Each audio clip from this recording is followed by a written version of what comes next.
जय श्री राम। रामनवमी की महाकथा। सरयू नदी के तट पर बसी अयोध्या नगरी स्वर्ग से भी सुंदर मानी जाती थी। वहाँ की गलियाँ शुद्ध थीं, जनता धर्मपरायण और नीतिवान थी। राजप्रसाद सोने, रत्न और शिल्प कला का अद्भुत उदाहरण था। इस नगर का अर्थ ही है जिसे कोई जीत न सके। यह नगरी इक्ष्वाकु वंश की राजधानी थी, जिसकी परंपरा स्वयं सूर्य देव से शुरू होती थी। अयोध्या के सम्राट थे महाराज दशरथ, जो परम धर्मात्मा, तेजस्वी और नीति में प्रवीण थे। उनकी 3 रानियां थीं। महारानी कौशल्या, जो धर्म निष्ठा की मूर्ति थी। महारानी सुमित्रा त्याग और समर्पण का प्रतीक थी। महारानी केकई सौर्यवती, लेकिन भविष्य की कथा में अहम भूमिका वाली। किंतु दशरथ के जीवन में एक ही दुख था, संतान का अभाव। राजा दशरथ ने महर्षि वशिष्ठ के परामर्श से पुत्रेष्टि यज्ञ करवाने का निश्चय किया। इस यज्ञ का आयोजन महर्षि ऋष्यशृंग के मार्गदर्शन में किया गया। यज्ञ के अंत में यज्ञ कुंड से अग्निदेव प्रकट हुए और उन्होंने राजा दशरथ को एक दिव्य खीर का पात्र सौंपा। महर्षि बोले, इसे अपनी 3 रानियों को बांटो। इससे तुम्हें ऐसे पुत्र प्राप्त होंगे जो लोगों के उद्धारक बनेंगे। कौशल्या को दी गई सबसे अधिक मात्रा, जिनसे हुआ श्री राम जी का जन्म। केकई को दी गई दूसरी मात्रा, उनसे भरत का जन्म हुआ। सुमित्रा को दी गई 2 बार, इसलिए उनसे लक्ष्मण और शत्रुघ्न का जन्म हुआ था। इसी समय देवता इंद्र, वरुण, अग्नि, यम और अन्य देवता ब्रह्मा के पास गए। हे ब्रह्मा, रावण के अत्याचार से त्रिलोक कांप रहा है। वह शिव से वर पाकर अजय हो गया है। अब केवल विष्णु ही उसका अंत कर सकते हैं। ब्रह्मा ने ध्यान लगाया और श्री हरि प्रकट हुए। भगवान विष्णु ने कहा, मैं दशरथ के यहाँ पुत्र रूप में अवतरित होऊंगा। मैं ही राम बनकर रावण के अत्याचार का अंत करूंगा। चैत्र मास की शुक्ल नवमी तिथि, पुनर्वसु नक्षत्र और मध्याह्न काल में जब सूर्य अपनी सबसे दिव्य किरणें फैला रहे थे, तब अयोध्या में कौशल्या के गर्भ से स्वयं नारायण ने राम रूप में जन्म लिया। उनका रूप श्याम वर्ण, कमल जैसे नेत्र, चारों भुजाओं में दिव्य चिन्ह, जिन्हें केवल देवताओं ने देखा। उनके रुदन में भी गूंजती थी श्री राम, जय राम की ध्वनि। कौशल्या का हृदय आनंद से भर गया। उन्होंने नम आंखों से कहा, हे राम, तू केवल मेरा पुत्र नहीं, तू सृष्टि की आत्मा है। नगाड़े बजने लगे, पुष्प वर्षा होने लगी। ब्राह्मणों ने वेद पाठ आरंभ किया। नगरवासियों ने अपने घरों को सजाया और रामनवमी का यह दिन नव चेतना, नव आशा और नव धर्म की घोषणा बन गया। श्री राम, लक्ष्मण, भरत और शत्रुघ्न, चारों भाइयों का बचपन अयोध्या में अत्यंत सुखपूर्वक बीतने लगा। जहाँ श्री राम गंभीर, मर्यादित और धैर्यवान थे, वहीं लक्ष्मण क्रोधित, तेजस्वी और सदा श्री राम जी के साथ रहते थे। भरत विनम्र और विचारशील थे। शत्रुघ्न सुमित्रा और बलपूर्वक थे। चारों बालकों को देखकर प्रजाजनों का मन प्रफुल्लित हो उठता था। वे कहते थे, ये चारों तो धर्म के 4 स्तंभ जैसे लगते हैं। चारों राजपुत्रों की शिक्षा का आरंभ राजमहल में हुआ, लेकिन जल्द ही महर्षि वशिष्ठ के गुरुकुल में इन्हें भेजा गया, जहां उन्हें वेद, राजनीति, अस्त्र शस्त्र और धर्मशास्त्र की शिक्षा दी गई। गुरुकुल जीवन में वे अत्यंत विनम्र और आज्ञाकारी रहे। श्री राम की बुद्धि, विवेक और नीति को देखकर वशिष्ठ जी ने कहा, यह बालक केवल राजा नहीं, एक दिन धर्म का पुनर्स्थापक बनेगा। एक दिन अयोध्या के द्वार पर महर्षि विश्वामित्र आए। राजा दशरथ ने उनका स्वागत किया, लेकिन विश्वामित्र बोले, राजन, मैं यहाँ वर मांगने आया हूँ। मुझे श्री राम चाहिए। सभी चौंक गए। दशरथ बोले, हे मुनि, राम अभी बालक है, वह असुरों से कैसे लड़ेगा? विश्वामित्र मुस्कुराए, राजा, तू राम को जानता नहीं। वह केवल तेरा पुत्र नहीं है, वह अपराजय दिव्य शक्ति है। उसका हाथ थामने दो मुझे, ताकि धर्म का मार्ग प्रशस्त हो सके। श्री राम जब जाने लगे तब लक्ष्मण बोले, मैं भैया को अकेले नहीं जाने दूंगा, और वे भी साथ चल पड़े। विश्वामित्र उन्हें लेकर वन में पहुंचे, जहां एक राक्षसी ताड़का आतंक फैलाए हुए थी। वह महाबलशाली थी, देवताओं तक को विचलित कर देती। ताड़का ने गर्जना की, आकाश कांप उठा। राम ने धनुष उठाया। विश्वामित्र बोले, हे राम, ये तेरा पहला युद्ध है, लेकिन सत्य के लिए लड़। राम ने ताड़का को चेतावनी दी, वापस जा, अन्यथा यह भूमि तुझे स्वीकार नहीं करेगी। ताड़का हंसी, मैं पुरुषों से नहीं डरती। तभी राम का ब्रह्मास्त्र निकला और अरण्य गुंज उठा। क्षण भर में ताड़का भूमि पर गिर पड़ी। देवताओं ने आकाश से पुष्प वर्षा की और विश्वामित्र बोले, आज तुमने न केवल ताड़का को मारा है, बल्कि धर्म युद्ध का उद्घोष कर दिया है।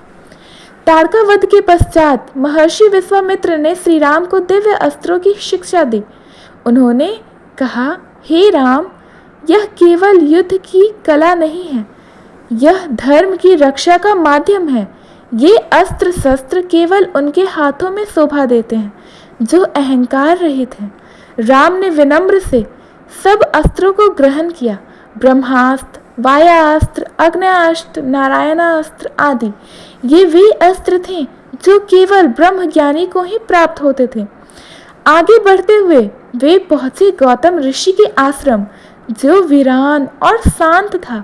वहां एक पत्थर पर महर्षि विश्वामित्र ने संकेत किया, हे राम, यही है अहिल्या, एक महान तपस्विनी जो श्राप के कारण पत्थर बन चुकी है।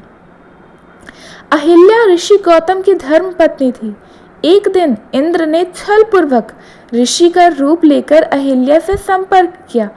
जब ऋषि गौतम को सत्य का पता चला, उन्होंने क्रोधित होकर कहा, हे अहिल्या, तू पत्थर बनकर अधर्म के परिणाम को अनुभव करेगी, परंतु जब श्री राम तेरे चरण स्पर्श करेंगे तब तुझे मुक्ति मिलेगी। राम ने जैसे ही उस पत्थर को स्पर्श किया, एक दिव्य तेजोमयी स्त्री प्रकट हुई, आंसू से भरी हुई, किंतु मुख पर असीम शांति। प्रभु, आपने मुझे पुनर्जन्म दिया, मुझे आपकी प्रतीक्षा थी। राम ने मुस्कुराकर कहा, अहिल्या, तुम पवित्र हो, तुम्हारा तप कभी व्यर्थ नहीं गया। गौतम ऋषि भी वहां प्रकट हुए और भाव विभोर हो गए। इसके बाद राम, लक्ष्मण और विश्वामित्र जनकपुर की ओर चल पड़े। राजा जनक एक विशाल यज्ञ का आयोजन किए थे, जिसमें भगवान शिव का धनुष लेने वाले वीर को सीता माता से विवाह का वर मिलेगा। विश्वामित्र ने कहा, हे राम, जनकपुरी में तुम्हारा भाग्य तुम्हारी प्रतीक्षा कर रहा है। जनकपुरी जो विदेह की राजधानी थी, जहां धर्म और कला का अद्भुत संगम था। राजा जनक को विदेह यानी शरीर से परे ज्ञानी कहा जाता था।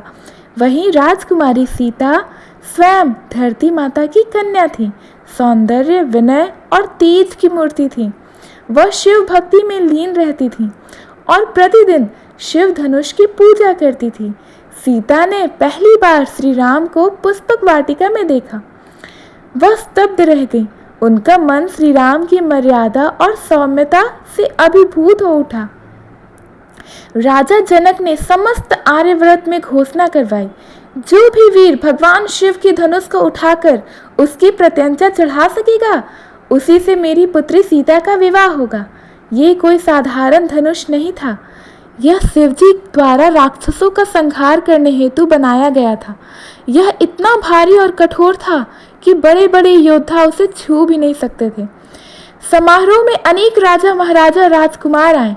रावण भी आया था और उसने धनुष को हिलाने का प्रयास किया, लेकिन जैसे ही उसने जोर लगाया, धनुष हिलने के बजाय उसे पीछे फेंक दिया।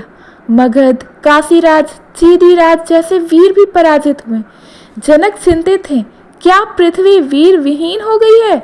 क्या मेरी सीता को ब्रह्मचारिणी रहना पड़ेगा? विश्वामित्र ने मुस्कुराकर राजा जनक से कहा, राजन, अब मेरा शिष्य आएगा और वह आपकी चिंता को दूर करेगा। जनक ने ससम्मान कहा, प्रभु राम, कृपया आप प्रयास करें। राम ने गुरु की आज्ञा से आगे बढ़कर धनुष को देखा। पहले उसे श्रद्धा से प्रणाम किया, फिर सहजता से उसे उठाया और एक ही झटके में उसकी प्रत्यंचा चढ़ाई और धनुष टूट गया। धनुष के टूटने की गूंज से त्रिलोक कांप उठा। जनक की आंखों में आंसू थे। आज मेरी पुत्री को उसका भगवान मिल गया। राजकुमारी सीता के हाथ कांप रहे थे।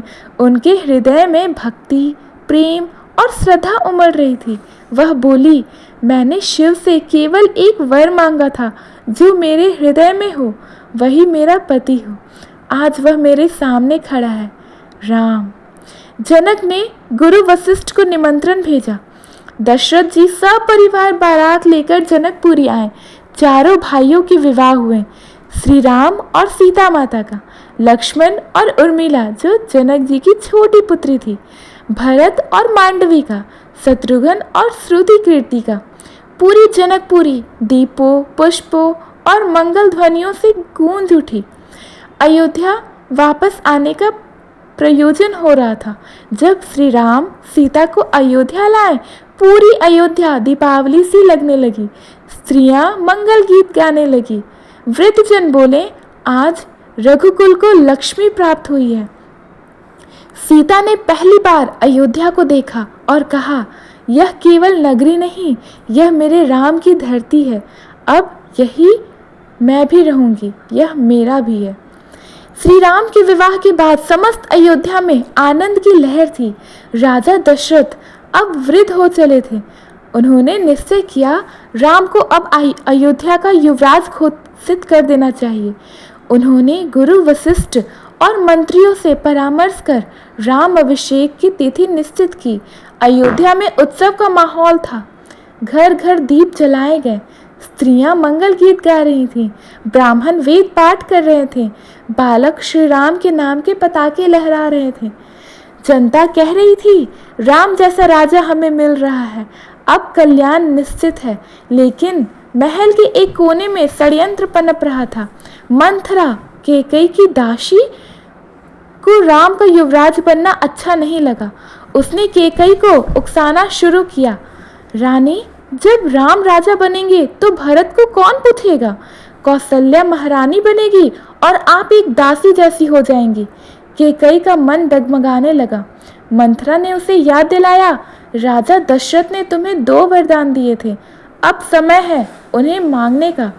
राजा दशरथ जब कैकेयी के कक्ष में गए तो उन्होंने सोचा वह राम अभिषेक की प्रसन्नता में होगी, परंतु कैकेयी ने कहा, राजन, अब मैं अपने 2 वरदान चाहती हूँ, अभी और यही। दशरथ बोले, मांगो देवी, मैं तुम्हें सब दूंगा। कैकेयी बोली, पहला, भरत को अयोध्या का राजा बना। दूसरा, राम को 14 वर्षों के लिए वनवास दो। राजा दशरथ स्तब्ध रह गए। उनकी आंखों से अश्रुधारा बहने लगी। यह मत कहो कैकेयी, मेरे प्राण ले लो, पर राम को मत भेजो। लेकिन कैकेयी अडिग रही।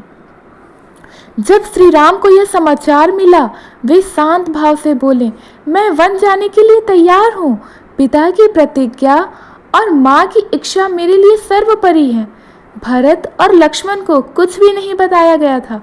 माताओं की आंखें नम थी। सीता की आंखों में प्रश्न थे। राम ने सीता से कहा, वन यात्रा कठिन है, तुम अयोध्या में रहो। पर सीता बोली, जहाँ राम है वहीं अयोध्या है। मैं आपके साथ चलूंगी, वन में भी, दुख में भी, हर जन्म में भी। लक्ष्मण जी बोले, प्रभु, जहाँ आप जाएंगे वहाँ मैं भी चलूंगा। आपकी सेवा ही मेरा धर्म है। तीनों वन की ओर चल पड़े। राम तेजस्वी और शांत, सीता माता करुणामयी और दृढ़, लक्ष्मण भ्राता सेवा भावी और क्रोधयुक्त। पूरी अयोध्या उनके पीछे चल पड़ी। सभी कहते, राम बिना यह नगरी शून्य है, दीप बिना अंधकार। गंगा किनारे निषाद राज गुह के उन्हें सहारा दिया। राम ने केवट से नौका मांगी। केवट ने चरण धोए और बोला, प्रभु, आपके चरण छूकर पत्थर भी स्त्री बन गई थी, मेरी नाव क्या हो जाएगी। वनवास का प्रारंभ हो चुका था। श्री राम, सीता माता और लक्ष्मण जी गंगा पार कर चित्रकूट पर्वत की ओर गए, जहाँ प्रकृति की गोद में एक शांत आश्रम था। वहीं उन्होंने एक छोटी सी कुटिया बनाई। लक्ष्मण ने लकड़ियां काटी, राम ने भूमि समतल की और सीता ने पूजा का स्थान सजाया। चित्रकूट राम, सीता और लक्ष्मण के प्रेम, त्याग और सरलता की साक्षी बनी। भरत और शत्रुघ्न जो अपने मामा के यहाँ थे, जब अयोध्या वापस लौटे तो वहाँ मातम छाया था। राजा दशरथ का निधन हो चुका था और राम, सीता, लक्ष्मण वन को जा चुके थे। भरत ने क्रोधित होकर कैकेयी से कहा, माँ, तुमने मुझे जन्म दिया है, पर आज मेरा सिर शर्म से झुक गया है। तुमने वह किया जो राक्षस भी नहीं कर सकते थे। भरत ने सिंहासन को ठुकरा दिया और कहा, यदि राम नहीं लौटे तो मैं भी अयोध्या नहीं लौटूंगा। भरत, गुरु वशिष्ठ और अयोध्यावासी राम को वापस लाने चित्रकूट पहुंचे। हाथी, घोड़े, पालकियां, संत, ब्राह्मण सब साथ में थे। राम को समाचार मिला, भरत आ रहे हैं। लक्ष्मण को भ्रम हुआ कि शायद भरत युद्ध करने आ रहा है, पर राम ने कहा, लक्ष्मण, वह मेरा छोटा भाई है, उसका हृदय दूध सा निर्मल है। जब भरत ने राम को देखा तो दौड़कर उनके चरणों में गिर पड़ा। भैया, मुझ पर दया कीजिए, अयोध्या आपको बुला रही है। सीता और लक्ष्मण की आंखों में अश्रु थे। राम ने भरत को उठाया और कहा, मैं पिता की आज्ञा से चला हूँ, वनवास मेरा धर्म है। भरत ने भी कहा, यदि आप नहीं लौटेंगे तो मैं भी राजगद्दी नहीं लूँगा। राम ने अपनी खड़ाऊ यानी कि पादुका भरत को दी। इन पादुकाओं का सिंहासन पर स्थापित करो, ये अयोध्या का शासन करेगी। भरत ने कहा, मैं नंदीग्राम में रहूँगा, तपस्वी बनकर। आपके लौटने तक अयोध्या आपकी प्रतीक्षा करेगी। भरत ने पादुकाओं को सिर पर रखा और वापस चले गए। राम जी, सीता माता और लक्ष्मण जी ने चित्रकूट से आगे बढ़कर दंडक वन की ओर प्रस्थान किया, जहाँ वे ऋषियों के आश्रम में रहते, धर्म की रक्षा करते और वनवास के वास्तविक उद्देश्य राक्षसों से पृथ्वी को मुक्त करते। राम जी, सीता माता और लक्ष्मण जी अब दंडकारण्य पहुँचे। यह वह क्षेत्र ऋषियों का था, लेकिन राक्षसों का आतंक फैला हुआ था। राम ने वहाँ के ऋषियों से कहा, मैं यहाँ केवल वनवासी नहीं, धर्म रक्षक भी हूँ। राम और लक्ष्मण ने कई राक्षसों का संहार किया और ऋषियों के आश्रमों की रक्षा की। तीनों ने अब पंचवटी में निवास किया। गोदावरी नदी के किनारे हरियाली, फूलों और खुशबुओं की पक्षियों की चहचहाहट थी। राम ने एक कुटिया बनवाई, लक्ष्मण ने सेवा और सुरक्षा का भार संभाला, सीता ने वन फलों से भगवान की पूजा की। यह एक दिव्य समय था जहाँ प्रेम, तपस्या और संतुलन था। एक दिन राक्षसी शूर्पणखा, जो रावण की बहन थी, पंचवटी में आई और राम को देखकर मोहित हो गई। वह बोली, हे सुंदर पुरुष, मुझसे विवाह करो, मैं तुम्हें सब सुख दूंगी। राम मुस्कुराकर बोले, मैं तो पहले से ही विवाहित हूँ, मेरे भाई लक्ष्मण कुंवारे हैं, उनसे पूछो। जब शूर्पणखा लक्ष्मण के पास गई, उन्होंने भी उसका मजाक में टाल दिया। क्रोधित होकर उसने सीता पर हमला करना चाहा। लक्ष्मण ने उसकी नाक काट दी। शूर्पणखा रोते हुए अपने भाई खर, दूषण और त्रिशिरा के पास गई। उन्होंने अपनी सेना के साथ पंचवटी पर आक्रमण किया। राम ने अकेले ही 14,000 राक्षसों का संहार किया। वन देवताओं ने फूल बरसाए। राम ने धर्म की रक्षा की। शूर्पणखा लंका पहुंची और रावण को राम की बात बताई। एक मानव ने मेरे भाइयों का वध किया और मेरी नाक काटी। उसके पास एक अत्यंत सुंदर स्त्री भी थी, वह मेरी ईर्ष्या का कारण है। रावण का अहंकार आहत हुआ। उसने सीता को हरण करने की योजना बनाई। रावण ने मारीच को स्वर्ण हिरण बनकर भेजा। सीता ने राम से कहा, इस हिरण को पकड़ लाइए। मैं इसे पालना चाहती हूँ। राम ने लक्ष्मण को सीता के पास छोड़ा और हिरन के पीछे चल दिए। मारीच ने मरते समय राम की आवाज में चिल्लाया, हे राम, हे सीते। सीता ने व्याकुल होकर लक्ष्मण को भेजा। उसी समय रावण साधु बनकर सीता माता का हरण करने आया। सीता ने अशोक वाटिका में रहते हुए राम का नाम जपना जारी रखा, हे राम, मुझे बचाइए। रावण सीता को आकाश मार्ग से ले गया लंका की ओर। सीता विलाप करने लगी, हे राम, हे लक्ष्मण, यह रावण मुझे बलपूर्वक लिए जा रहा है। उन्होंने आकाश में उड़ती हुई अपनी चूड़ामणि नीचे गिरा दी। आशा थी कि कोई देखे और राम को सूचना दे दे। आकाश में उड़ते हुए गरुड़ कुल के वृद्ध पक्षी जटायु ने यह दृश्य देखा। वह दशरथ का मित्र थे और राम के प्रति समर्पित। जटायु ने रावण से कहा, हे राक्षस, यह कार्य अधर्मपूर्ण है, मैं तुझे जाने नहीं दूंगा। जटायु ने रावण के रथ को रोका और घोर युद्ध किया। रावण की भुजाएं कांप उठी, परंतु अंततः उसने जटायु के पंख काट डाले। जटायु धरती पर गिर गया, लेकिन सीता को संदेश दे गया, राम आएंगे, मैं उन्हें बताऊंगा। राम और लक्ष्मण जब सीता को ढूंढते हुए आए तो उन्हें घायल जटायु मिले। राम ने उसे गले में लगाया, हे पक्षीराज, क्या मेरी जानकी आपको मिली? जटायु ने सारी बात बताई और राम के चरणों में प्राण त्याग दिए। राम ने उनका अंतिम संस्कार किया और कहा, तुम मेरे पिता तुल्य हो, आज मैंने अपने पिता को अग्नि दी है। सीता की खोज में राम और लक्ष्मण ऋष्यमुख पर्वत की ओर बढ़े। वहां मार्ग में उन्हें सबरी मिली, एक वृद्ध भक्त महिला जो वर्षों से राम जी की प्रतीक्षा कर रही थी। उसने मीठे बेर तोड़े और राम को प्रेम से खिलाए। राम ने मुस्कुराकर कहा, सबरी, तुम्हारा प्रेम अमृत से भी मधुर है।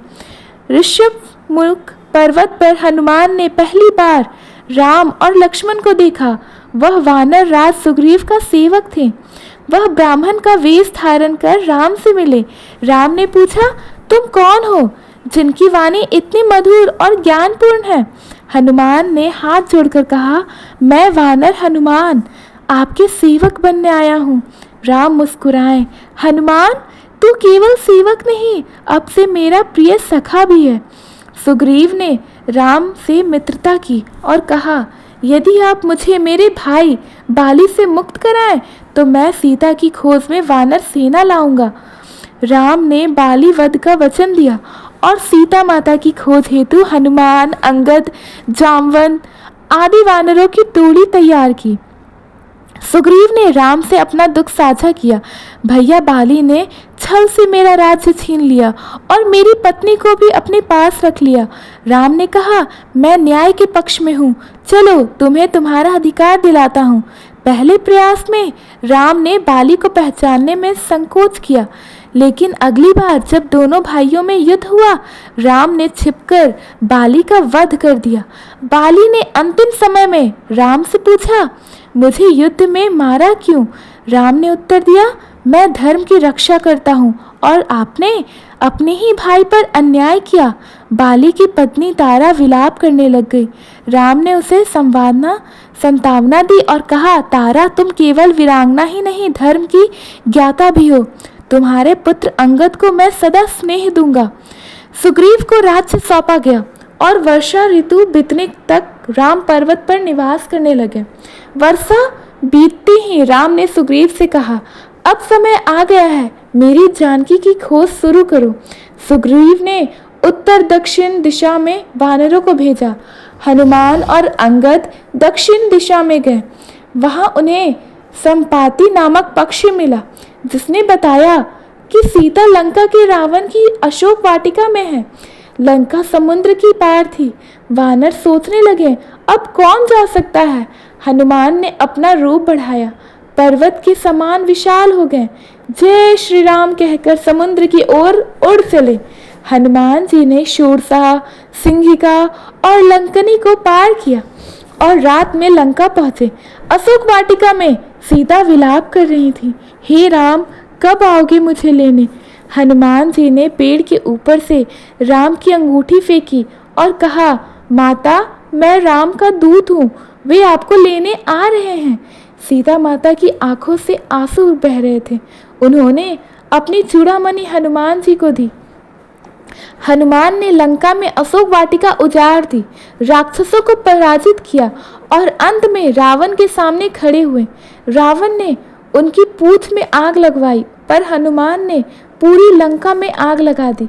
वे उड़कर राम के पास लौटे और कहा, प्रभु, आपकी जानकी माता सुरक्षित है। अब युद्ध का समय आ गया है। समुद्र के किनारे राम ने प्रार्थना की, हे सागर देव, मुझे मार्ग दीजिए, मैं आपकी मर्यादा में हूँ। जब उत्तर ना मिला, राम ने बाण उठाया, यदि तुम मार्ग नहीं दोगे तो मैं तुम्हें सुखा दूंगा। तभी समुद्र देव प्रकट हुए और बोले, सेतु निर्माण कीजिए प्रभु, आपकी सेना पार हो जाएगी। वानर सेना ने बड़े बड़े पत्थर पर राम नाम लिखा और वे तैरने लगे। राम सेतु बन गया, एक दिव्य मार्ग जो समुद्र पर धर्म की साक्षी था। राम की सेना लंका पहुंची। रावण ने पहले शांति प्रस्ताव को ठुकरा दिए। विभीषण, जो रावण का भाई था, राम के शरणागत हो गए। राम ने कहा, जो भी मेरी शरण में आता है वह मेरा है, भले ही वह शत्रु का भाई क्यों ना हो। लंका का युद्ध आरंभ हुआ। अंगद ने युद्ध की ललकार दी। मेघनाद, कुंभकर्ण, अक्षय कुमार युद्ध में उतरे। वानर भालू सेना में राक्षसों से भीषण संग्राम किए। रावण पुत्र मेघनाद ने राम और लक्ष्मण पर शक्ति बाण चलाया। लक्ष्मण मूर्छित हो गए। हनुमान संजीवनी बूटी लाने निकल पड़े। जड़ी बूटी न पहचान सके तो पूरा पर्वत ही उठा लाए। लक्ष्मण जी जीवित हुए। राम ने हनुमान को हृदय से लगाया। रावण ने अपने भाई कुंभकर्ण को युद्ध में बुलाया, जो कई महीनों से निद्रा से उठे नहीं थे। उनका रूप विशाल, शक्ति अपार। उसने वानर सेना को कुचल डाला। राम ने उसका सामना किया, तीर पर तीर चलाए और अंततः उसका मस्तक कटकर धराशायी हो गया। अब युद्ध का अंतिम चरण आया। राम और रावण सामने हो गए। रावण ने मायावी शक्तियों का प्रयोग किया, ब्रह्मास्त्र, नागपाश, तमोगुण, लेकिन राम अडिग, शांत और तेजस्वी थे। राम ने अपने धनुष पर ब्रह्मास्त्र रखा और कहा, हे रावण, तुझे अनेक अवसर दिए, अब अधर्म का अंत होगा। तीव्र बाण से राम ने रावण का वध किया। लंका की धरती कांप उठी। आकाश से देवताओं ने पुष्प वर्षा की। जय श्री राम की गूंज चारों ओर फैली। रावण का अंत हो चुका था। लंका में शोक छाया हुआ था, परंतु धर्म का विजय हुआ था। विभीषण को लंका का राजा बनाया गया। एक धर्मनिष्ठ शासक ही लंका को पुनर्समृद्ध करेगा। राम ने उसे राज तिलक किया। राम ने हनुमान को अशोक वाटिका भेजा। माता को बताओ, रावण मारा गया है। हनुमान ने कहा, माता, अब राम आपको लेने आए हैं। सीता राम ने सामने लाई गई, परंतु राम शांत खड़े थे। लोगों की दृष्टि में संशय था। राम बोले, मेरा कर्तव्य धर्म था, पर अब समाज को भी विश्वास दिलाना होगा। सीता ने कहा, यदि मैं शुद्ध हूँ तो अग्निदेव मुझे स्पर्श न करेंगे। वह अग्नि में प्रवेश कर गई। चारों ओर स्तब्ध छा गई, परंतु अग्निदेव स्वयं प्रकट हुए। माता सीता पवित्र हैं। राम ने सीता को अपने हृदय से लगा लिया। जानकी, मेरा विश्वास अडिग था, पर लोकहित में परीक्षा आवश्यक है। विभीषण ने पुष्पक विमान राम को सौंपा। राम, सीता, लक्ष्मण, हनुमान और पूरी सेना उसमें सवार होकर अयोध्या लौटे। आकाश में देवगण जयकार कर रहे थे। राम धुन गूंज रही थी। अयोध्यावासी राम के लौटने की खुशी में दीप जलाने लगे। हर घर, हर गली, हर कोना प्रकाश से जगमगा उठा। राम, सीता, लक्ष्मण का भव्य स्वागत हुआ। राम ने भरत से गले मिलाकर कहा, तुमने जो धर्म निभाया वही मेरा संबल बना। राम का राज्य अभिषेक हुआ। सीता ने उनके साथ राज सिंहासन पर स्थान ग्रहण किया। राम राज्य की स्थापना हुई, जहां न्याय, करुणा और धर्म का राज्य था। राम का राज्य अभिषेक होते ही सभी दिशाएं मंगलमय हो उठी। अयोध्या धर्म, न्याय और प्रेम से भर गई। जनता ने कहा, अब हमारे कष्ट दूर हो जाएंगे। राम के राज्य में सबको समान दृष्टि मिलेगी। राम ने सबको वचन दिया, मैं राजा नहीं जन सेवक हूँ। मेरा हर निर्णय प्रजा की भलाई के लिए होगा। उनके शासन में कोई भूखा नहीं था, कोई दुखी नहीं था, कोई भी भयभीत नहीं था। न्याय, करुणा और धर्म ही उनकी नीति थी। एक दिन एक धोबी ने अपनी पत्नी पर संदेह किया। यह बात राम तक पहुंची। राम दुखी मन से बोले, यदि मेरी प्रजा का संदेह है तो मैं राजा होने का नाते स्वयं को उदाहरण बनाऊंगा। राजा ने सीता को वनवास दिया। गर्भवती सीता वाल्मीकि ऋषि के आश्रम गई। यह निर्णय राम के लिए अत्यंत पीड़ादायक था, पर उन्होंने धर्म और लोक कल्याण को सर्वोपरि रखा। वाल्मीकि आश्रम में लव और कुश का जन्म हुआ। वे सीता माता के स्नेह में पले। वाल्मीकि से रामायण की शिक्षा ली। धरती वीरता और ज्ञान की करुणा उनकी पहचान बन गई। एक दिन अयोध्या के राम कथा का आयोजन हुआ। लव कुश ने गाकर सुनाई श्री राम की गाथा पूरी करुणा और भक्ति से। राम भाव विभोर हो गए। उन्होंने पूछा, हे दिव्य बालक कौन हो? वाल्मीकि बोले, ये आपके ही पुत्र हैं, लव और कुश। राम की आंखों में आंसू आ गए। राम ने सीता को पुनः राजमहल लौटने का निमंत्रण भेजा, लेकिन सीता ने सभा में स्पष्ट कहा, यदि मैं पवित्र हूँ तो पृथ्वी मुझे अपने भीतर समा ले। यह कहते ही धरती माता प्रकट हुई और सीता को अपनी गोद में लेकर पृथ्वी में समा गई। राम अवाक रह गए। जानकी, तुमने फिर से त्याग और सत्य की पराकाष्ठा दिखाई। सीता के चले जाने के बाद राम का हृदय भारी हो गया। उन्होंने राजकाज अंगद, लवकुश, भरत और शत्रुघ्न को सौंपा और नित्य ध्यान में लीन हो गए। वह सोचते, क्या यह जीवन केवल एक कर्तव्य था? राम अब मर्यादा पुरुषोत्तम से अवध के संत पुरुष बन चुके थे। एक दिन राम ने सभी ऋषियों, राजाओं और प्रजाजनों को बुलाया। उन्होंने कहा, अब मेरा समय पूर्ण हो चुका है, मैं विष्णु के लोक में लौटूंगा। वे सरयू नदी के तट पर पहुंचे। लक्ष्मण पहले ही त्याग कर चुके थे शरीर और राम अब जल में प्रवेश करने लगे। देवताओं ने स्वागत किया। स्वागत है प्रभु, आप फिर से विष्णु रूप में विराजमान होंगे। राम ने अंतिम समय सरयू की ओर देखा। धन्य है यह भूमि जिसने धर्म का संरक्षण किया। धन्य है यह प्रजा जिसने सच्चाई का साथ दिया। फिर वे धीरे धीरे जल में लीन हो गए और विष्णु लोक में पुनः विराजमान हुए। अयोध्या की धरती पर शांति और प्रकाश फैल गया। राम जब इस पृथ्वी से विष्णु लोक को लौटे, तब ऋषियों, संतों और भक्तों ने मिलकर एक पावन दिन का उनके जन्मोत्सव के रूप में मनाने का निर्णय लिया। यही दिन था चैत्र मास की शुक्ल नवमी, जिस दिन महाराज दशरथ के घर में राम जी का जन्म हुआ था। अयोध्या के सबसे पहले रामलला की झांकी, भजन कीर्तन और अखंड रामायण का पाठ आरंभ हुआ। हर घर में दीप जलाए गए। हर भक्त ने कहा, राम केवल राजा नहीं, हमारे जीवन के आदर्श हैं। इस दिन को रामनवमी कहा गया, जो धर्म, विजय, करुणा, मर्यादा और सत्य का प्रतीक बन गया। रामनवमी के दिन लोग प्रभु राम का बाल रूप स्थापित करते हैं। माँ कौशल्या की गोद में बाल राम का दर्शन करते हैं। रामचरितमानस का पाठ करते हैं, उपवास रखते हैं और रामलला की आरती करते हैं। विशेष रूप से अयोध्या में सरयू नदी के तट पर लाखों श्रद्धालु एकत्र होते हैं। रामनवमी केवल उत्सव नहीं, यह जीवन की मर्यादा सिखाती है। राम हमें सिखाते हैं, पिता के वचन के लिए राजगद्दी छोड़ दो, पत्नी के लिए राक्षसों से युद्ध करो, प्रजा के लिए निजी जीवन का त्याग करो। राम एक राजा नहीं, एक आदर्श है, जो हर युग, हर युगल, हर व्यक्ति में जीवित है।